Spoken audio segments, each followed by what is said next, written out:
Hi guys, welcome back to another collection update on the channel for August. Kind of thankful that August has 31 days because it does give me one extra day to try and get this video out there, because at the moment I am so freaking busy. It's just been impossible to just do anything extra to the original content I'm putting out at the moment. So thanks for bearing with me. I've got a Blu-ray, some more retro games to show you this month. I know I said I was going to try and show a bit more love for Xbox, but I haven't done that this month, unfortunately. I have gone a bit more old school, so hopefully that's okay. But at the moment, for me, as I said, with work and a few other things as well, it's just been very difficult to do some of those things. So we're also coming into the time of the year as well, where it's sort of like a gamer's paradise, you could call it, of just like games dropping left, right, and centre.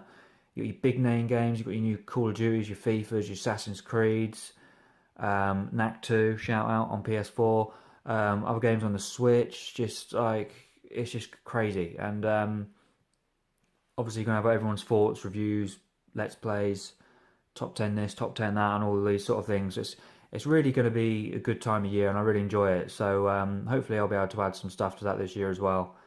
And yeah, so hopefully I'll have the time to do it. But nevertheless, let's get straight into the collection update. So this month, as I said, I haven't got any Xbox games this month, but I have got 4 retro games. I've got a PS4 game, and I have got a Blu-ray.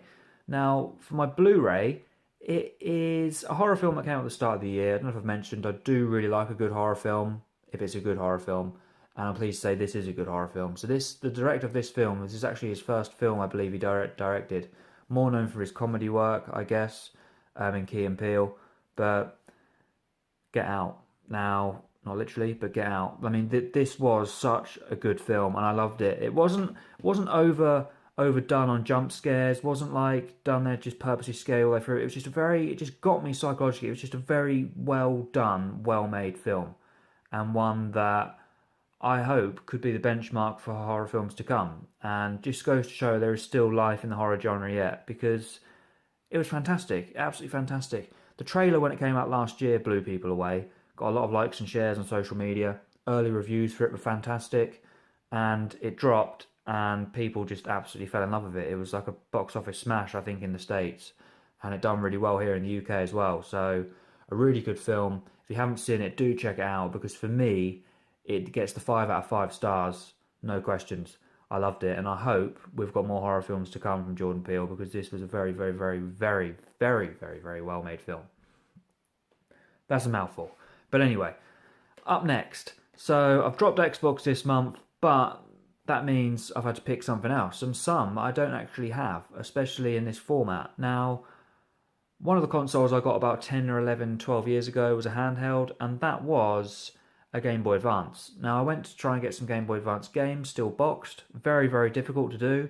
But what they do now with a lot of places is that they do still have the boxes flat packed, and then you just build them yourself, or just, which doesn't really take a lot.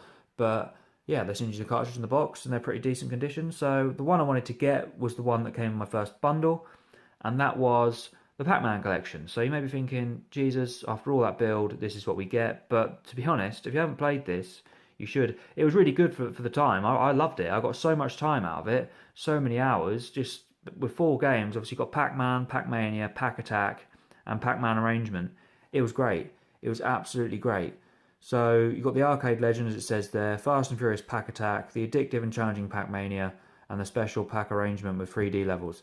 So it was just good for me. I really liked it, and it was a good game to get with your in a bundle, because obviously 4 built in one.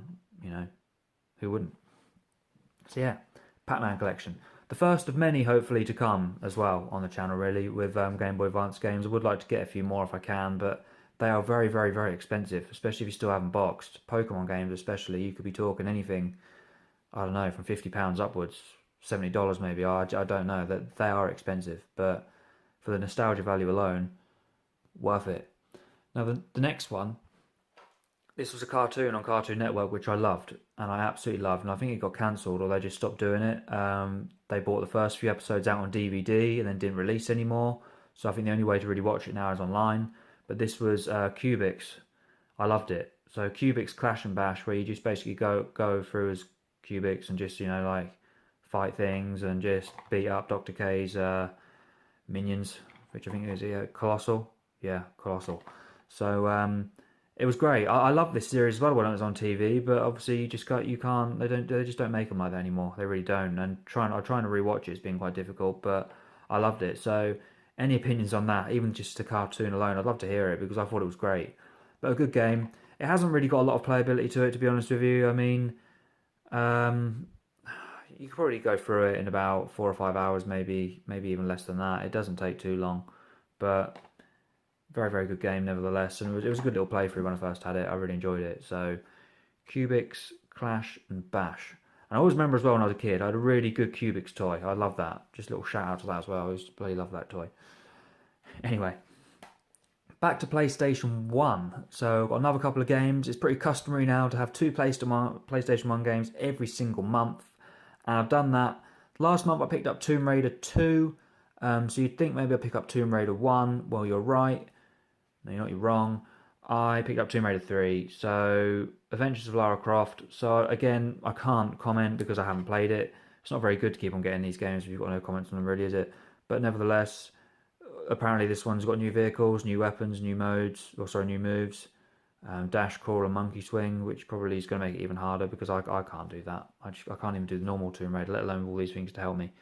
So yeah, I'll be looking forward to checking that one out. I need to get number 1 first, and then I'll play through them in order. But Tomb Raider 3, Adventures of Lara Croft. And next, this is one I spoke to you before at Bust a Move 2, was one of the original 4 games that I got with my first bundle, as was Micro Machines, Spyro 2, Gateway to Glimmer, or Ripto's Rage, depending on where you were. And this next one was the final one of the 4 that I got with my console back in maybe 99 or 2000, and that was 40 Winks.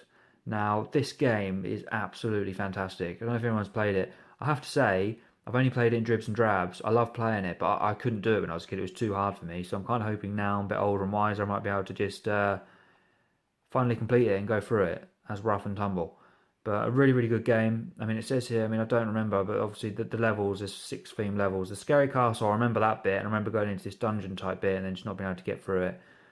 Shipwreck City, Outer Space, Deep Down Underwater, Prehistoric World, and Nightmare World of Ghosts and Monsters. So I'm looking forward to checking this one out. As I said, it's one of the 4 that I got originally when I first got my first ever PlayStation, and one which I think you can get on the store as well, but I just wanted to have like a disc copy. I don't know, call me pathetic, but I really wanted to have it on disc.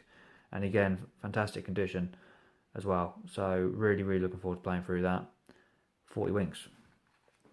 And finally, for this month, a PlayStation 4 game which came out last year. Well, I think it's on Xbox as well. But a game that's got a lot of hype, and I'm going to be checking it out, and I'll be doing a video on it on the channel. Don't know how long it will be, but it'll be quite a good sized video of me either failing, succeeding, absolutely destroying, owning, or just play it. Well, I don't know, whatever.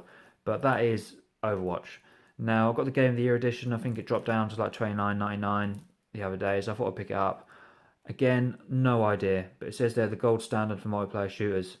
Now, I was very, very, very good at Halo. I was absolutely shocking at Call of Duty, so I'm kind of hoping I'm going to find a bit of a middle ground with this one, and I'll be fairly okay with it, and I'll be able to adapt to it quite well. I don't know anything about it. I'm assuming it's mainly multiplayer, but all I've heard is incredible things about it, so I'm absolutely pumped to play it and share it with you as to just how bad I do. So, Overwatch. And there you have it, guys. That is it for this month. So, a bit more old school. I'm sort of averaging about 6 a month at the moment. I want to do a bumper month soon where I get maybe like 9 or 10 in there. But the thing is, I pay the price because some of these retro games now are quite expensive, but to me they're worth it because to me these are some of the best games I've played ever, and they just don't do them like this anymore. And last month when Crash Bandicoot came out, I got so much out of that. It was such a good nostalgia impact for me. It was really, really good to play, and probably the best I've had, best received videos I've had on the channel as well. So just goes to show that like the retro games are still a hit, and if people take the time to watch them and they do still enjoy playing them, but there's still money to be made there. So yeah, but anyway, any comments on any of those, as usual, drop me a like, drop me a comment, fire away questions, subscribe as always, and I'll catch you in just a bit.